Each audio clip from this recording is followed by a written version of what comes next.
año.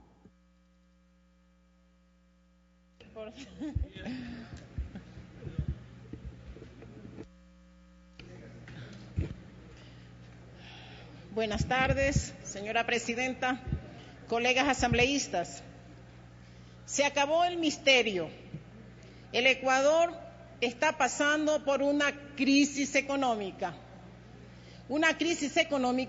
que, según las fuentes oficiales y los funcionarios, se agravará en los meses siguientes y el año venidero.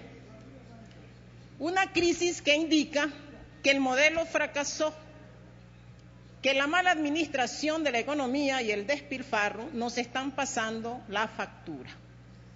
Es hora entonces de poner los pies sobre la tierra y de entender, sobre todo para algunos, que el sector público no lo puede todo, que es necesario, que es indispensable una coparticipación del sector privado y un trabajo conjunto. Aquí no se trata de favores.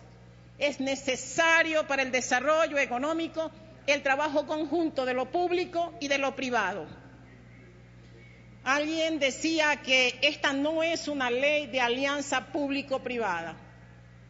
Es verdad que no es una ley de alianza público-privada, porque los países que han entendido que no solamente hay que trabajar con el sector privado público, sino que hay que abrir las fronteras a los acuerdos comerciales, aquellos que entendieron que la inversión extranjera directa es importante para el crecimiento económico, que sirve para ganar liquidez, que sirve para conseguir financiamiento, pero que sirve también para generar empleo. Eso no es ningún secreto. Pero la inversión extranjera directa permite también otras cosas. Permite generar nuevas actividades productivas, nuevas industrias, nuevos conocimientos científicos. Permite atraer nuevas tecnologías o desarrollar nuevas tecnologías en el país. Permite inclusive a que nuevas y mejores prácticas empresariales lleguen a un país. Así lo han entendido países nuestros, cercanos. No estamos hablando de las grandes potencias, estamos hablando de Uruguay, estamos hablando de Chile y estamos hablando de nuestros vecinos más cercanos, de Colombia y de Perú. Y como aquí Perú entró al debate, yo voy a decir que efectivamente Perú desarrolló todo un marco jurídico, porque ha sido un proceso, no una ley, todo un marco jurídico en un proceso que ha ido más allá de gobiernos y que el gobierno actual respetó. Eso se llama alianza público-privada. No hay que tenerle miedo, hay que hacer las cosas bien, porque la alianza público-privada va más allá de una ley. La alianza público-privada necesita que quienes apuestan por esos mecanismos decidan establecer una serie de otros elementos que configuran el clima para hacer negocios. Cuando hablamos de inversión extranjera directa, hay un verbo que es clave, señores: atraer. Atraer. Hay hasta indicadores que señalan dónde está un país por sus condiciones para atraer la inversión extranjera directa.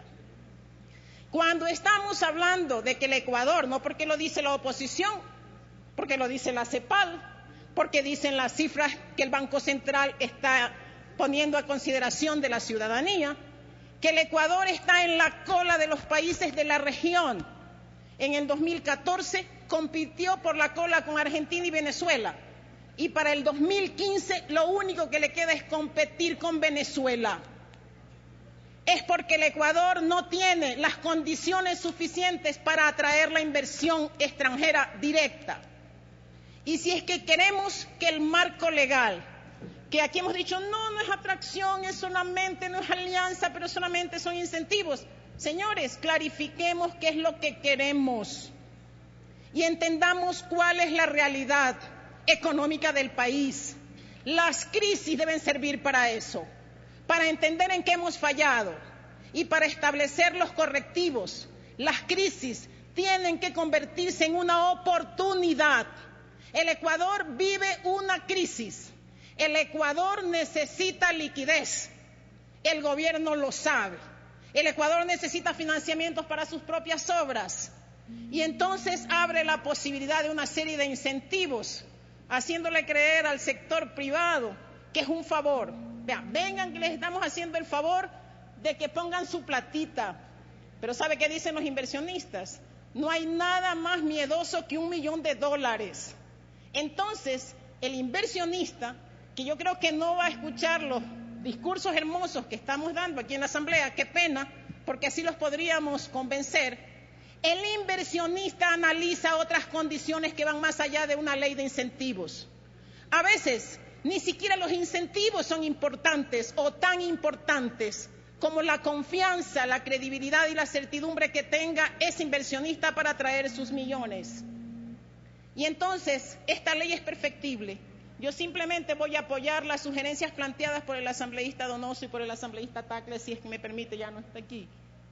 Porque yo quiero hablar de cuál es el entorno, cuál es el escenario, cuál es el clima de negocios en que esta ley que ustedes aprobarán, más allá de que a algunos les duela, porque lo van a tener que aprobar, ¿cuál es el escenario en el que va a actuar esta ley?